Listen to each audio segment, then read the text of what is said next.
En el panorama geopolítico actual, un acontecimiento crucial está captando la atención mundial y es la alianza constante que hoy se está fortaleciendo aún más entre Rusia y China. Esta colaboración ha cobrado un nuevo y significativo impulso con un proyecto de construir un túnel submarino secreto que conectaría a Rusia con Crimea. Este proyecto, amigos, no es simplemente un avance de infraestructura, representa mucho más. Es toda una maniobra estratégica con profundas implicaciones geopolíticas y que van a reforzar el equilibrio de poder global. Crimea, estratégicamente ubicada y antiguamente parte de Ucrania, fue anexada por Rusia en el 2014. Este acto no fue solamente una mera expansión territorial, significó muchas cosas, entre ellas la adquisición de un punto estratégico vital para Rusia, proporcionando un acceso invaluable a las aguas cálidas para su armada. Desde ese momento, Rusia ha estado fortaleciendo su control sobre Crimea a través de la construcción de infraestructuras clave. Muchas de ellas han sido atacados, por ejemplo, el puente de Crimea por fuerzas ucranianas. Sin embargo, la conexión terrestre, precisamente de Crimea con Rusia, depende de un único puente de 19 kilómetros sobre el estrecho de Kerch, que atacó Ucrania. Ese puente es mucho más que una simple vía de conexión. Se han convertido en un símbolo estratégico y en una línea de vida para Crimea que ha sido repetidamente objetivo de ataques en el conflicto con Ucrania. Y aquí surge otra pregunta. ¿Por qué un túnel submarino?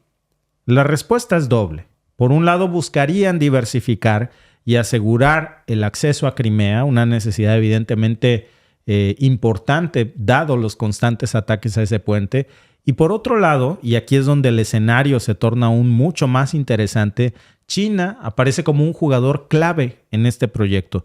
Informes recientes revelan reuniones secretas entre diversos ejecutivos de negocios rusos y chinos y la posible participación de la Corporación de Construcción de Ferrocarriles de China, una entidad estatal con una historia de grandísimos proyectos.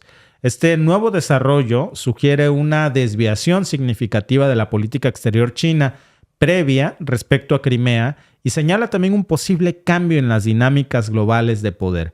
Este túnel, amigos, sería más que una mera obra de la ingeniería. Sería un símbolo de una alianza emergente entre dos gigantes mundiales, entre Rusia y China, y representaría un cambio potencial en el equilibrio de poder global, donde Rusia y China, que son dos jugadores dominantes en el escenario mundial, se unirían en un proyecto con implicaciones que trascenderían las comerciales para adentrarse en el terreno militar y en el terreno estratégico. Este escenario, amigos, nos deja muchas preguntas.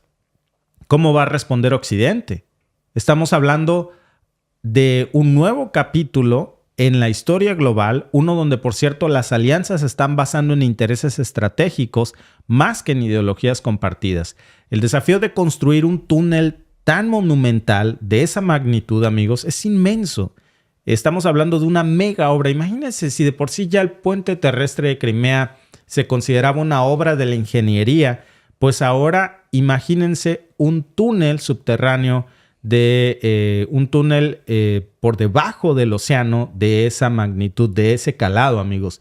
Más allá de todos los retos técnicos, es muy importante considerar cuáles van a ser las consecuencias geopolíticas, porque un túnel que va a conectar directamente a Rusia con Crimea no solamente va a rediseñar la presencia rusa en la península, sino que también va a enviar un poderoso mensaje a nivel global. Rusia, ahora con el respaldo de China, está reafirmando su posición en el tablero geopolítico y estamos ante un escenario donde China, que es un gigante económico y tecnológico, se dispone a colaborar con Rusia en un proyecto de infraestructura a gran escala en Crimea.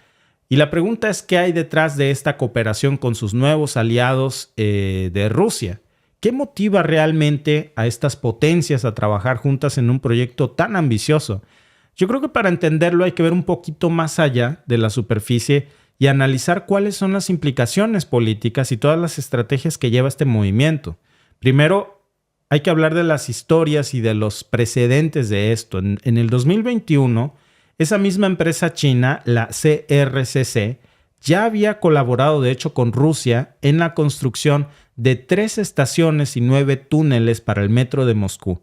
Entonces, no estamos hablando solamente de algo nuevo, sino que ya hay precedentes sólidos de una colaboración así con China. Solo que aquí viene un giro inesperado, porque esta sí sería la primera vez que China se aventuraría en Crimea, una región que hasta ahora no había reconocido como territorio ruso. Pero el hecho de que China esté colaborando con Rusia en Crimea es una aceptación implícita de que China reconoce a Crimea como territorio ruso. Esa, amigos, es una señal de cambio en la política exterior china. Estamos presenciando un realineamiento en las relaciones internacionales, claramente. No se trata solo de la obra en sí. Hay que centrarnos en el acuerdo secreto que ha dado pie a muchísimas especulaciones. Hoy sabemos que de los 9 participantes en estas conversaciones a puerta cerrada que ha sostenido Moscú con Beijing, solo se han revelado 2 nombres. Vladimir Kusi, un oligarca ruso y líder del consorcio Georgy Muradov, representante permanente, por cierto, de Crimea ante Putin.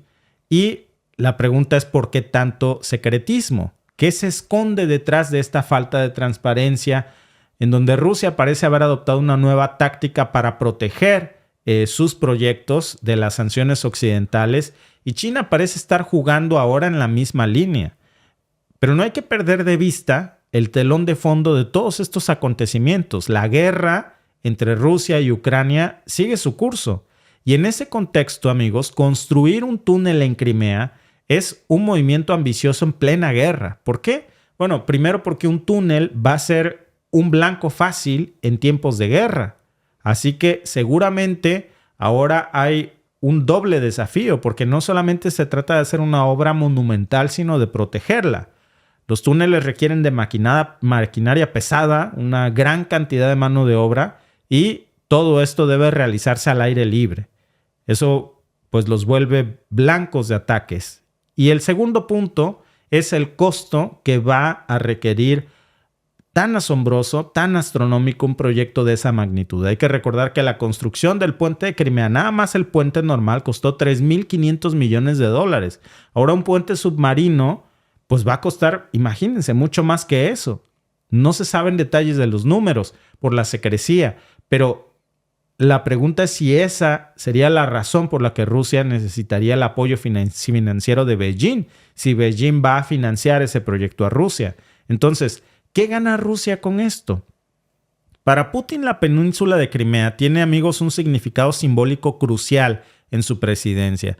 Y hacer un túnel que proporcione a Rusia un acceso más seguro y permanente a Crimea es una de las joyas de la corona precisamente de los proyectos del Kremlin. Pero, ¿qué hay de China? ¿Qué gana China? ¿Qué beneficios obtendría?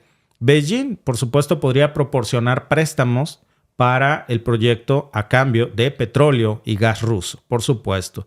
Incluso podrían insistir en una propiedad parcial del túnel a cargo de los chinos, una táctica conocida como la trampa de la deuda que China ha utilizado repetidamente en el pasado. Pero aunque los términos exactos entre Rusia y China aún no son claros, una cosa sí es segura. Putin está decidido a asegurar Crimea a costa de lo que sea. Y este movimiento que estamos viendo no es solamente una jugada estratégica en el ajedrez geopolítico, también es una muestra de la creciente influencia china en el escenario mundial.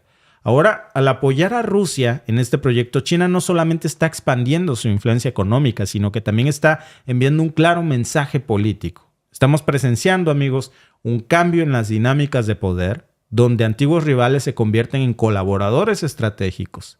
Y este túnel, más que una simple obra de infraestructura monumental, va a ser un catalizador de un nuevo orden mundial. Uno donde las alianzas hoy se basan en intereses compartidos más que en simples ideologías, Alba. No, pues está muy interesante, sobre todo porque ese puente de Crimea representa muchísimas cosas para Rusia. Y por eso se lo han bombardeado tanto. Por eso se lo dañaron. Porque saben que es la unión ahora sí visible que hay de Crimea hacia Rusia. Por eso hicieron ese puente, que es una maravilla de la ingeniería. Por eso le detonaron un coche bomba hace unos meses y luego le hicieron este segundo atentado que fue el que más dañó la estructura. Ahora hacerlo subterráneo, no dudo. No tengo pruebas, pero tampoco tengo dudas. No dudo que sí lo vayan a hacer porque el Nord Stream era una maravilla de la ingeniería también. Se lo volaron, sí, pero... allá acabó. Exacto, pero lo hicieron. O sea, si se avientan megaproyectos. Cuando Rusia se avienta algo, se lo avienta. Y luego con China. Pero fíjate, Alba, cómo platicamos el otro día de esto, ¿no? Megaproyectos, obras de la maravilla de la ingeniería mundial que terminan en atentados dinamitados y luego se dice por el Washington Post que fueron fuerzas pro-ucranianas. El mismo Washington Post dice después fueron fuerzas pro-ucranianas pero asesoradas por Occidente, específicamente por la CIA. Luego se sabe de lo mismo del puente de Crimea. El mismo Washington Post, un medio estadounidense, vuelve a señalar a la CIA. No pasa nada. Pero no vaya a ser el puente de San Francisco. Oh, no, hombre. Ahí sí les cae la voladora. Sí. O ahí sí olvídate. No vaya a ser un rasguño a la torre, a la Estatua de la Libertad, porque ese rasguño cuesta un país entero. Yo creo que deberíamos de tratar de proteger estas obras de la ingeniería, porque más allá de que el país que las construya, al final son civiles quienes las usan. Por ejemplo, el puente de Crimea, las personas que fallecieron en ese atentado fueron civiles. Claro. Y siempre debe de estar la condena internacional y sanciones de regreso, o sea, consecuencia. Oye, es que no puedes tú planear y darle armas a un país para que acabe con una obra de la ingeniería que me costó $3,500 millones solo porque se te hizo chistoso. Pero como eres tú, nadie te puede decir nada, ¿no? No, y luego, ¿qué dices? Ok, yo entiendo, ¿no? Que acusan a Putin de crímenes de guerra. No lo dudo ni tantito. Pero también lo está haciendo Zelensky, porque de ambos lados estaban bombardeando objetivos civiles, gente inocente que no tiene nada que ver en este conflicto, en esta guerra.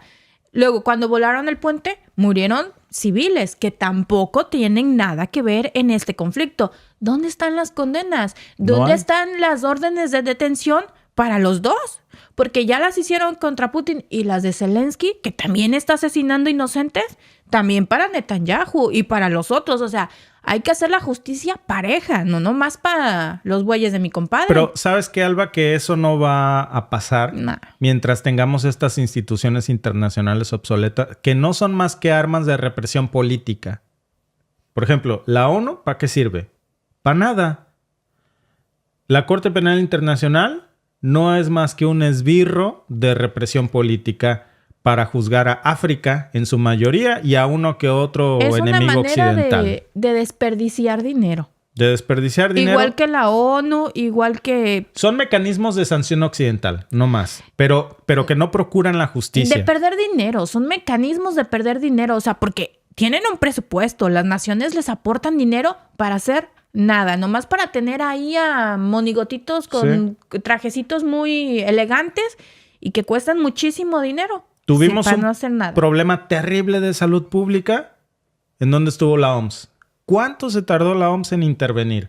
O sea, si ustedes ven las instituciones que tenemos, el Banco Mundial, por ejemplo, el Fondo Monetario Internacional, ¿para qué sirven todas esas instituciones? No sirven para nada. Al final se han puesto todos al servicio de una hegemonía que las utiliza simplemente para joder países, financiar guerras, proteger dictadores, criminalizar a otros dictadores. Es decir, a como te portes conmigo, usa estas armas de represión que aquí tengo, llámese ONU, Corte Penal Internacional, OMS, qué sé yo, Fondo Monetario Internacional, etcétera, para armas de control y dominación y de represión. Lo que necesitamos realmente es un gran reseteo real, no eso que nos vendieron. Un reseteo, un golpe en la mesa y nuevas instituciones que realmente le sirvan a la humanidad. Utopía, ¿verdad? Porque eso no va a pasar. Pero bueno, pues no se pierde nada con pedir. No, porque hay muchos intereses. En medio de esas organizaciones hay muchos intereses. Y no van a perder ese poder que tienen a través de esos intereses y de esas organizaciones que pues son sus empleaditos a sueldo. Son como asesinos a sueldo. El Foro Económico Mundial. Ese es ¿Para el qué francotirador. sirve? ¿Quién los puso ahí? ¿Quién no? Ese es el francotirador. En fin.